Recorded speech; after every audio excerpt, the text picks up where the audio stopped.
Hi, റെൻ്റബിൾ ടൈംസിൻ്റെ പുതിയൊരു വീഡിയോയിലേക്ക് എല്ലാവർക്കും സ്വാഗതം. അപ്പോൾ നമ്മൾ 6 മാസങ്ങൾക്ക് മുമ്പ് ഒരു 3 കിലോ വാട്ടിൻ്റെ ഒരു ഓൺ ഗ്രിഡ് നമ്മൾ ചെയ്തിട്ടുണ്ടായിരുന്നു, ഒരു ഓൺ ഗ്രിഡ് സോളാർ സിസ്റ്റം. അപ്പോൾ വാരിയുടെ ഇൻവെർട്ടർ പാനലുകൾ ഉപയോഗിച്ചിട്ടാണ് നമ്മൾ ചെയ്തത്. നമ്മൾ പാലോട് എന്ന് പറയുന്ന സ്ഥലത്താണ്, നമ്മൾ ഒരു ഫ്രണ്ടിൻ്റെ വീട്ടിലാണ് നമ്മൾ ആ ഒരു സിസ്റ്റം ചെയ്തത്. അപ്പോൾ ഇപ്പോൾ ഏകദേശം 6 മാസമായി. അപ്പം നമ്മൾ ആ വർക്ക് കാര്യങ്ങൾ എല്ലാം നിങ്ങളെ ജസ്റ്റ് ഒന്ന് കാണിച്ചു തരാം. ഏത് പാനലാണ്, എത്ര വാട്ട്സിൻ്റെ പാനലാണ്, ഏത് ഇൻവെർട്ടറാണ്, അപ്പോൾ AC DC, പിന്നെ ലൈറ്റിംഗ് അറസ്റ്റർ, പിന്നെ അതുപോലെ തന്നെ എത്ര എർത്ത് ചെയ്യുന്നുണ്ട്, സ്ട്രക്ചർ ഏതാണ് ചെയ്യണത്, ഏത് പൈപ്പ് ഏതാണ്, സ്ക്വയർ ട്യൂബ് ഏത് അളവാണ് എന്നൊക്കെയുള്ള വ്യക്തമായിട്ടുള്ള ഒരു വീഡിയോ ആണിത്. അപ്പം നിങ്ങൾക്ക് ഏതെങ്കിലും രീതിയിൽ ചിലപ്പോൾ ഇത് ഉപകാരപ്പെടും. കാര്യം ഓൺ ഗ്രിഡൊക്കെ ഇപ്പോൾ എല്ലാവരും ചെയ്തുകൊണ്ടിരിക്കുകയാണ്. കാര്യം ഈ ഒരു 2026 കൂടി നമ്മൾ ഓൺ ഗ്രിഡിൻ്റെ സബ്സിഡി എല്ലാം നിർത്തലാക്കുകയാണ്. അപ്പോൾ പരമാവധി ചെയ്യാൻ താല്പര്യമുള്ളവർക്ക് ഇത് ചെയ്യാം. നമ്മളിവിടെ ചെയ്തിരിക്കുന്നത് വാരിയിലെ 580 വാട്ട്സിൻ്റെ DCR പാനലാണ്. നോൺ DCR അല്ല, DCR പാനൽ. 580 വാട്ട്സിൻ്റെ പാനൽ ഉപയോഗിച്ചിട്ടാണ് നമ്മളിവിടെ ചെയ്തിരിക്കുന്നത്. 580 വാട്ട്സിൻ്റെ 6 പാനലാണ് നമ്മളിവിടെ ഉപയോഗിച്ചിരിക്കുന്നത്. നിങ്ങൾക്കപ്പം ഏകദേശം ഒരു ഐഡിയ കിട്ടും. അപ്പോൾ നിങ്ങളെ വീട്ടിൽ ചെയ്യുമ്പോഴത്തേക്കും, അപ്പോൾ ആരെ കൊണ്ട് ചെയ്യിപ്പിച്ചായിരുന്നാലും ഏതെങ്കിലും രീതിയിൽ നിങ്ങൾക്ക് സംശയം ഉണ്ടെങ്കിൽ നിങ്ങൾക്ക് ഈ വീഡിയോ കണ്ടിട്ട് എന്നെ നിങ്ങൾക്ക് വിളിക്കുകയോ മെസ്സേജ് ഇട്ട് കഴിഞ്ഞാൽ ഞാൻ വ്യക്തമായിട്ട് പറഞ്ഞു തരാം. 3 കിലോ വാട്ട് ഓൺ ഗ്രിഡ് ഇൻവെർട്ടറാണ്, ഓഫ് ഗ്രിഡ് അല്ല, ഓൺ ഗ്രിഡാണ്. അപ്പോൾ നമ്മൾ ഇപ്പോൾ കൂടുതലായിട്ട് നമ്മൾ വീഡിയോ നമ്മൾ ചെയ്യാറില്ല. വീഡിയോ ചെയ്യാത്ത കാരണങ്ങളൊക്കെ എന്ന് പറയുമ്പോഴത്തേക്ക് നമുക്ക് കൂടുതലായിട്ട് ഓൺ ഗ്രിഡിൻ്റെ വർക്കാണ് കൂടുതലായിട്ട് വരുന്നത്. അപ്പോൾ ഓഫ് ഗ്രിഡ് നമ്മളിപ്പോൾ കുറച്ചുകൊണ്ടിരിക്കുകയാണ്. ഓഫ് ഗ്രിഡ് ചെയ്യാനുള്ള സമയം കിട്ടുന്നില്ല. അപ്പം പലരും നമ്മളെ വിളിച്ച് ഓഫ് ഗ്രിഡിൻ്റെ സാധനങ്ങൾ ചെയ്തു കൊടുക്കുമോ എന്നൊക്കെ ചോദിക്കുന്നുണ്ട്. അപ്പോൾ കൂടുതലായിട്ട് നമ്മളിപ്പം സാധനങ്ങൾ നമ്മൾ എടുത്ത് അയച്ചു കൊടുക്കുകയാണ് ചെയ്യുന്നത് ഓഫ് ഗ്രിഡിനുള്ളത്. കാര്യം ഒരുപാട് ദൂരെയാണെങ്കിൽ നമുക്ക് ബുദ്ധിമുട്ടാണ്. കാര്യം ചെറിയ വർക്കൊക്കെ ആണെങ്കിൽ നമുക്ക് അവിടെ പോയി വരുന്നതൊക്കെ ഒരുപാട് ബുദ്ധിമുട്ടുള്ളത് കൊണ്ട് നമ്മൾ സാധനങ്ങൾ നമ്മളെടുത്ത് അയച്ചു കൊടുക്കും. അവർ പറയുന്ന സാധനങ്ങൾ നമുക്ക് കിട്ടുന്ന റേറ്റിന് നമ്മൾ എടുത്ത് നമുക്ക് അയച്ചു കൊടുക്കും. അത് SPS-ൻ്റെയാണ് നമ്മൾ ഓഫ് ഗ്രിഡ് ചെയ്യണത്. അപ്പോൾ ഇതിപ്പോൾ നമ്മൾ ഓൺ ഗ്രിഡ് ചെയ്ത ഒരു 6 മാസമായ ഒരു സ്ഥലമാണ്. ഓൺ ഗ്രിഡ് ചെയ്തിട്ട് ഒരു 6 മാസമായി. അപ്പോൾ ഇവിടുത്തെ കറണ്ട് ബില്ല് കാര്യങ്ങളെല്ലാം ഒന്ന് കാണിച്ചു തരാം. ഇവിടെ ഇപ്പോൾ ഇലക്ട്രിക് സ്കൂട്ടർ ഒക്കെ ഉണ്ട്, ഇൻഡക്ഷൻ കുക്കർ, വാഷിംഗ് മെഷീൻ, രണ്ട് AC വർക്ക് ചെയ്യുന്നുണ്ട്. അപ്പം എന്നിട്ട് എത്രയാണ് കറണ്ട് ബില്ല് വരുന്നതെന്ന് ബില്ല് ഉൾപ്പെടെ നമുക്ക് കാണിക്കാം. അപ്പോൾ ഈ കാണുന്നതാണ് നമ്മളെ വാരിയിലെ പാനൽ. DCR പാനലാണ്, ബൈഫിഷ്യൽ, പുതിയ ടെക്നോളജിയിലുള്ള പാനലാണ്. ഇപ്പം 580 വാട്ട്സിൻ്റെ 6 പാനലാണ് നമ്മളിവിടെ ഉപയോഗിച്ചിരിക്കുന്നത്. അപ്പോൾ ഈ കാണുന്നതാണ് ഈ ഒരു പാനൽ. അപ്പോൾ ഇത് ക്ലീൻ ചെയ്യാനുണ്ട്. കാര്യം ഇത് അത്യാവശ്യം കുറച്ച് പൊടിയും കാര്യങ്ങളൊക്കെ ഉണ്ട്. അപ്പം സോളാർ പാനൽ നമ്മൾ പരമാവധി നമ്മൾ ഒരു മാസത്തിൽ നമ്മൾ ഒരു 2 പ്രാവശ്യമെങ്കിലും ക്ലീൻ ചെയ്താൽ അത്രയ്ക്ക് പ്രൊഡക്ഷൻ നമുക്ക് കിട്ടും. കാര്യം നമ്മൾ സൂക്ഷിക്കും പോലെ നമ്മൾ വൃത്തിയായി സൂക്ഷിക്കുമ്പോഴത്തേക്കും നമുക്ക് അതിനുള്ള പ്രൊഡക്ഷനും കിട്ടും. അപ്പോൾ നമ്മളിത് ക്ലീൻ ചെയ്യാതൊക്കെ ഇട്ടിരുന്നാൽ അപ്പോൾ അതിനനുസരിച്ചുള്ള പ്രൊഡക്ഷനെ നമുക്ക് കിട്ടുള്ളൂ. നമ്മൾ ഇതിലിപ്പം പൈപ്പ് ഉപയോഗിച്ചാണ് ഇതിപ്പോൾ നമ്മൾ വയറിങ്ങിൻ്റെയൊക്കെ പൈപ്പ് ഉപയോഗിച്ചിട്ടാണ് നമ്മൾ ഇതിൽ ചെയ്തിരിക്കുന്നത്. കാര്യം ടൈ ഒന്നുമല്ല, നമ്മൾ ടൈ കെട്ടിയല്ല നമ്മൾ എടുത്തിരിക്കുന്നത്. കാര്യം ടൈ കെട്ടുമ്പോഴത്തേക്കും കുറച്ച് നാൾ കഴിയുമ്പോൾ വെയിലടിക്കുമ്പോഴത്തേക്കും ടൈ പൊട്ടിപ്പോകാറുണ്ട്. അപ്പം പല സ്ഥലങ്ങളിൽ ഇതുപോലെ പൈപ്പൊക്കെ ഇളകി കിടക്കുന്നതായിട്ട് കണ്ടിട്ടുണ്ട്. അപ്പോൾ നമ്മൾ ഈ സാഡിലാണ് ഇതിൽ നമ്മൾ പൈപ്പിൽ ഉപയോഗിച്ചിരിക്കുന്നത്. സാഡിലടിച്ച് കറക്റ്റ് ചെയ്തിട്ട് നമ്മൾ മെറ്റൽ സ്ക്രൂ ഒക്കെ ഉപയോഗിച്ച് സാഡിലടിച്ചിട്ടാണ് നമ്മൾ ഇത് വയറിങ് ചെയ്തിരിക്കുന്നത്. അപ്പോൾ ഇതാകുമ്പോഴത്തേക്കും അഴിഞ്ഞ് പോവില്ല. അപ്പോൾ ഇതുപോലെ തന്നെ ഈ കാണുന്നത് നമ്മൾ സ്ട്രക്ചർ എർത്താണ്. ഈ കാണുന്നത് നമ്മൾ സ്ട്രക്ചർ എർത്താണ് നമ്മൾ ചെയ്തിരിക്കുന്നത്. താഴെ നമ്മൾ കൊടുത്തിട്ടുണ്ട്. അതുപോലെ തന്നെ ഈ നമ്മൾ DC-DBയിൽ ഈ ഒരു പൈപ്പിൽ കൂടെയാണ് നമ്മൾ DC-DBയിൽ ഇൻവെർട്ടറിലേക്ക് പോയിരിക്കുന്ന വയർ. ഈ കാണുന്ന ഇതുവഴിയാണ് പോയിരിക്കുന്നത്. അപ്പോൾ അതുവഴി നേരെ DC-DBയിലോട്ട് ഇറങ്ങിയിട്ടുണ്ട്. അപ്പോൾ ഫുള്ള് ഒരു രീതിയിലുള്ള വയറും നമ്മുടെ പാനലിൻ്റെ വയറും നമ്മൾ പുറത്ത് കാണാത്ത രീതിയിലാണ് ചെയ്തിരിക്കുന്നത്. ഇത് നമ്മൾ പാനൽ സീരിയൽ ചെയ്തിരിക്കുന്ന ഇതാണ്. കാര്യം 6 പാനൽ നമ്മൾ സീരിയലാണ് എടുത്തിരിക്കുന്നത്.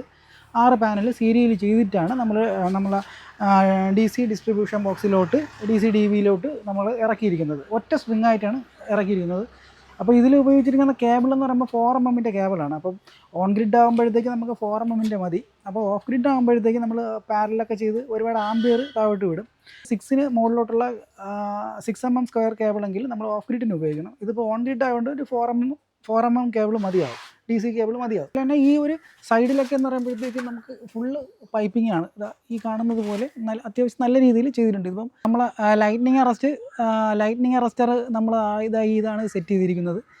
അപ്പോൾ കറക്റ്റ് നമ്മൾ അതുവഴി നമ്മൾ കേബിള് നമ്മൾ കറക്റ്റ് സ്ക്രൂ ചെയ്തിട്ട് നമ്മൾ ഈ സ്ട്രക്ചർ വരുമ്പോഴത്തേക്ക് നമ്മൾ പ്ലംബിങ്ങിനൊക്കെ ഉപയോഗിക്കുന്ന വീട്ടിലൊക്കെ നമ്മൾ പ്ലംബിങ്ങിന് ഉപയോഗിക്കുന്ന പൈപ്പാണ്. ഇപ്പോൾ 3/4 ഇഞ്ചിൻ്റെ ഈ ഒരു പൈപ്പ് വഴിയാണ് നമ്മൾ ഈ സ്ട്രക്ചർ വഴി ഇറക്കി നമ്മൾ ഇതുവഴി ഈ കാണുന്ന ഈ ഒരു ഭാഗത്ത് കൂടി നമ്മൾ ഈ പാരപ്പറ്റിൽ ഹോൾ അടിച്ചിട്ടാണ് നമ്മൾ പുറത്തേക്ക് ഇറക്കിയിരിക്കുന്നത്. അപ്പോൾ ഈ ലൈറ്റ്നിങ് അറസ്റ്ററിൻ്റെ എർത്ത് നമ്മൾ കുറച്ച് ദൂരമായിട്ടാണ് നമ്മൾ കൊടുത്തേക്കുന്നത്. കാര്യം നമ്മൾ ഇപ്പോൾ ഇൻവെർട്ടർ AC/DB DC/DB ഒക്കെ വച്ചിരിക്കുന്ന സ്ഥലത്തല്ല, കുറച്ച് മാറ്റിയാണ് നമ്മൾ വച്ചിരിക്കുന്നത്. അപ്പോൾ 3-1.5 GI പൈപ്പിലാണ് നമ്മൾ ഈ സ്ട്രക്ചർ ചെയ്തിരിക്കുന്നത്. അപ്പോൾ അത്യാവശ്യം നല്ല വെയിറ്റ് കാണും. ഇപ്പോൾ 3-1.5 ആകുമ്പോൾ ബെൻഡ് ആവില്ല. 3-1.5 വേണമെന്ന് നിർബന്ധമൊന്നുമില്ല. 1.5 ഇട്ട് ചെയ്യുന്ന സ്ഥലങ്ങൾ നമ്മൾ കണ്ടിട്ടുണ്ട്. അപ്പോൾ അതും അത്യാവശ്യം നല്ല ബലം ഉണ്ടായിരിക്കും. എന്നാൽ ഈ 2 പീസ് നമ്മൾ 3-1.5, ഇതിൻ്റെ കാലും 3-1.5 കൊടുക്കുന്നത്. ഈ പാനൽ പിടിപ്പിച്ചിരിക്കുന്നത് നമുക്ക് 2.5-1.5 നമ്മൾ ഈ പാനൽ പിടിപ്പിച്ചിരിക്കുന്നത്. 1.5 ആണെങ്കിൽ ബെൻഡ് വരാനുള്ള സാധ്യത കൂടുതലാണ്. അപ്പോൾ അല്ലെങ്കിൽ ഈ പാനൽ പിടിപ്പിക്കേണ്ട സെക്ഷൻ മിനിമം ഒരു 2.5-1.5 ഇടണം എന്നാണ് എൻ്റെ ഒരു അഭിപ്രായം. പിന്നെ അതുപോലെ തന്നെ ഈ കാലിൻ്റെ ഈ 2 ഭാഗത്ത് ഈ ഒരു ക്രോസ് അടിച്ചിട്ടുണ്ട് കേട്ടോ. ഈ ക്രോസ് 2 പരമാവധി നമുക്ക് 2 സൈഡിലും ക്രോസ് അടിച്ചു കഴിഞ്ഞാൽ അത്യാവശ്യം നല്ല ബലമായിരിക്കും. ഇപ്പോൾ ക്രോസ് അടിച്ചില്ല എന്നുണ്ടെങ്കിൽ ഇത് നമ്മുടെ കാറ്റൊക്കെ അടിക്കുമ്പോഴത്തേക്കും നല്ല രീതിയിൽ ആട്ടം വരും. നമ്മൾ പിടിച്ചൊന്ന് കുലുക്കിയാൽ മതി, ആട്ടം വരും. അപ്പോൾ ഈ ക്രോസ് നമ്മൾ അടിക്കണം. ആര് ചെയ്താലും അവർ ക്രോസ് അടിച്ചിട്ടുണ്ട്, നമ്മൾ എല്ലായിടത്തും കണ്ടിട്ടുണ്ട്. അപ്പോൾ സ്ട്രക്ചർ പല രീതിയിലും പല സ്ഥലങ്ങളിലും പല രീതിയിലാണ് പറയണത്. കോൺക്രീറ്റും ചെയ്യുന്ന എല്ലാവരും കോൺക്രീറ്റും ചെയ്തിട്ടുണ്ട്. നമ്മൾ പല സ്ഥലങ്ങളിലും കണ്ടിട്ടുണ്ട്. നമ്മൾ ചെയ്യണം മാത്രമല്ല, എല്ലാവരും കോൺക്രീറ്റ് ചെയ്തിട്ടുണ്ട്. അപ്പോൾ അതുപോലെ തന്നെ ഇതിൽ ആങ്കർ ബോൾട്ട് നമ്മൾ അടിക്കാറില്ല.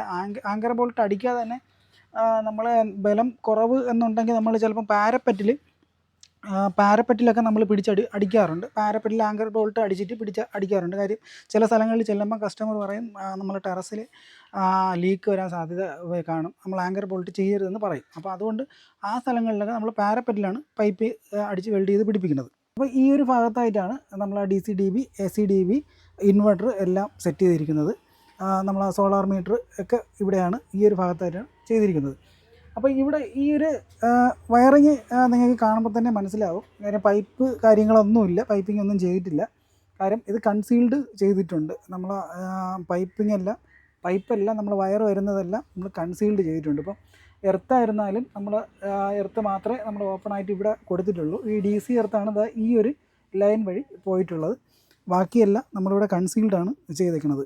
ഇത് നമ്മൾ AC/DB നമ്മൾ KCB എന്ന് വരുന്ന ലൈന് ഈ AC/DB എന്നാണ് നമുക്ക് നമ്മളെ ഇൻവെർട്ടറിലേക്ക് വരുന്നത്. അതുപോലെ തന്നെ ഇൻവെർട്ടറിൽ നിന്നുള്ള ലൈനും നമുക്ക് ഈ AC/DB വഴിയാണ് നമ്മളെ KCBയിലേക്ക് പോകുന്നത്.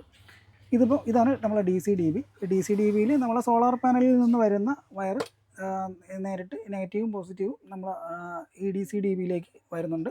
DC/DBയിൽ 2 ഫ്യൂസ് ഉണ്ട്, 2 SPD ഉണ്ട്, ഒരു നമ്മളെ DC MCB ഇവിടെ കാണാം. ഹാവൽസിൻ്റെ DC MCB ആണ് നമ്മളിവിടെ കൊടുത്തിരിക്കുന്നത്.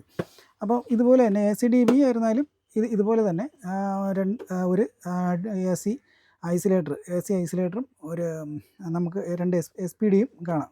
നമ്മൾ 2 എർത്ത് ബെഞ്ച് ചെയ്തിട്ടുണ്ട്. ഒരു AC-ക്കും ഒരു DC-ക്കും. ഈ ഒരു രീതിയിലാണ് നമ്മൾ എർത്തിങ് കാര്യങ്ങളൊക്കെ ചെയ്തിരിക്കുന്നത്. നമ്മളെ വാലിയുടെ ഓൺ ഗ്രിഡ് ഇൻവെർട്ടർ. അപ്പോൾ ഇത് 3.3 നമുക്കിതിൽ ഇവിടെ കാണിക്കാം 2800 വാട്ട്സ് ഇപ്പോൾ കാണിക്കുന്നുണ്ട്. ഇപ്പോൾ കുറച്ച് വെയിൽ വന്നായിരുന്നു. അപ്പോൾ ഇവിടെ നമുക്ക് കസ്റ്റമർ വാട്സാപ്പിൽ അയച്ചു തന്നെയാണ്. 3613 വാട്ട്സ് വരെ നമുക്ക് ഈ ഒരു പാനലിൽ നിന്നും ഈ ഇൻവെർട്ടറിൽ നിന്നും നമുക്ക് കിട്ടിയിട്ടുണ്ട്. ഒരു ദിവസം നമുക്കൊരു സമയത്ത് 3613 വാട്ട്സ് നമുക്ക് കിട്ടിയിട്ടുണ്ട്.